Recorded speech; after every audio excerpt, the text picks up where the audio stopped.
dans un service de gériatrie à l'hôpital de Tullin.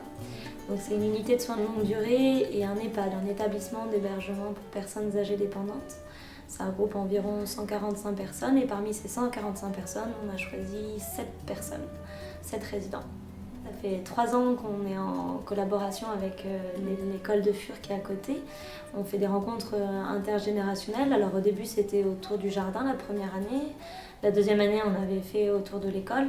Alors chacun présentait l'école d'autrefois ou l'école de maintenant, enfin en fonction de qui c'était. Et puis maintenant, cette année, du coup, l'enseignante nous a proposé de participer au projet de danse, donc de participer à leur spectacle de danse de fin d'année. Donc on est parti sur cette activité. Donc c'est une école de 10 classes en primaire et 4 classes en maternelle, avec une classe de, cette année il y avait 10 élèves avec un nouveau élève arrivant, et on n'est jamais plus de 12 élèves en classe. Voilà. Donc c'est une grande école. La classe qu'on appelle maintenant Ulysse École, c'est-à-dire unité locale d'inclusion scolaire, qui a pour but donc de faire travailler dans l'école, d'inclure dans l'école des enfants avec différentes difficultés scolaires ou autres. Ce projet, il fait partie d'un grand projet de l'école. Là, il va y avoir du coup un spectacle de fin d'année, donc le 11 juin, où les résidents sont conviés également pour présenter ce qui aura été élaboré ensemble. C'est un peu un pari, hein, c'est vrai qu'on ne peut pas savoir vraiment comment ça va se passer, on attend de voir, pour le moment ça a l'air plutôt positif, mais voilà, c'est un pari. Il se trouvait que je connaissais une professeure de danse qui est particulièrement apte à capter plein de choses et à faire de la danse un mode de communication. Donc tout de suite j'ai proposé à Aude cette prof de danse en disant c'est la personne idéale pour travailler sur un projet intergénérationnel. Allez, donc Robert et Laurine, à partir d'aujourd'hui, vous travaillez ensemble. La consigne du petit jeu qui va suivre, elle est très simple. Je vais vous donner 5 minutes, petits et grands, pour faire connaissance. Je propose et je vois ce qui se passe. Ça marche, c'est super, on peut aller faire évoluer la consigne. Si ça ne marche pas, il faut changer d'idée. Enfin, moi, c'est comme ça que je fonctionne. J'arrive pas à me dire à l'avance, on va faire ça va fonctionner, tatati tatata. J'ai pas d'objectif au début, à part le plaisir d'être ensemble, de découvrir des sensations, et après, c'est que de la découverte.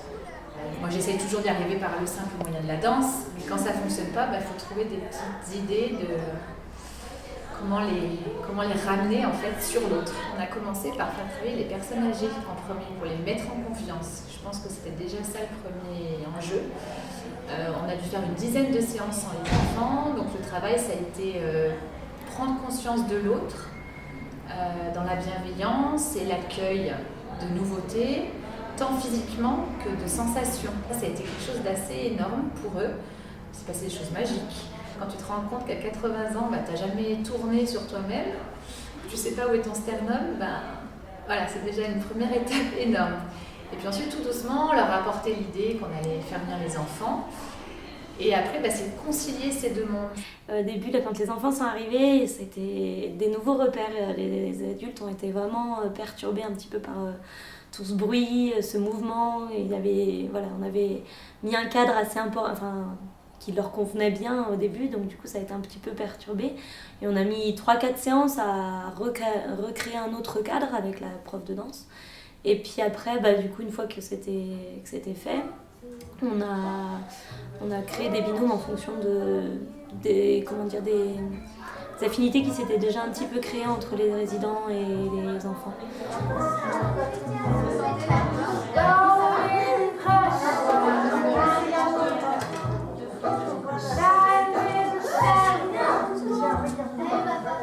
Je pense qu'on a vu juste parce que les binômes fonctionnent bien et il y a des choses qui sont intéressantes qui commencent à naître.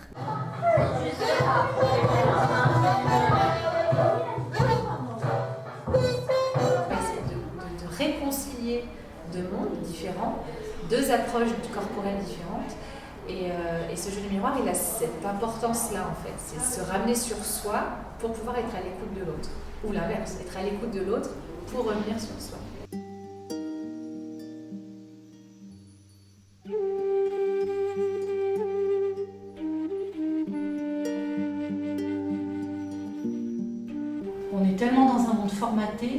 pour une fois qu'on a l'occasion de faire autre chose, voilà, justement en provoquant cette rencontre entre des personnes qui a priori se côtoient moins.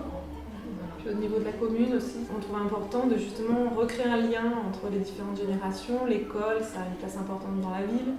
Enfin, les écoles, parce qu'il y en a 2 sur Tullin.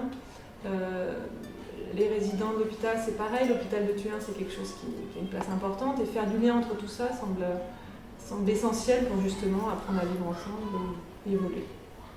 Au début, j'avais un peu peur de la façon dont ça allait être accueilli, justement comme c'est une classe où il y a beaucoup de garçons. Je me suis dit ça risquait d'être dur. Mais maintenant, je trouve que même ils sont demandeurs. Puis quand on part, ça, c'est déjà l'heure. Donc on voit que je pense que plus on avance dans les séances, et mieux ça se passe. Il y a une attente véritablement des séances de danse, d'autant plus parce qu'il y a les enfants, même si parfois certains discours sont un peu ambivalents, parce que mine de rien, c'est beaucoup de bruit, ça change beaucoup de l'ordinaire, mais ça leur fait aussi extrêmement plaisir d'être un peu bousculés par ces enfants. Il y a les équipes soignantes, clairement. Maintenant, elles ont intégré que c'était le mardi après-midi, parce que les résidents n'arrêtent pas d'en parler. Et puis il y a les familles aussi qui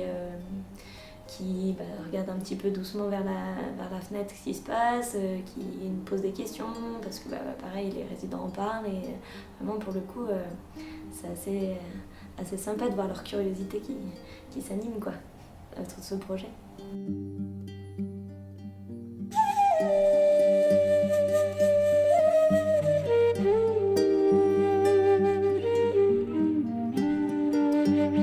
L'hôpital ouvre ses portes de plus en plus, et vraiment c'est cette idée-là de montrer que on est une structure qui est dynamique et qui accueille et qui va aussi vers l'extérieur, Et que en plus ça plaît à tout le monde, donc c'est encore mieux.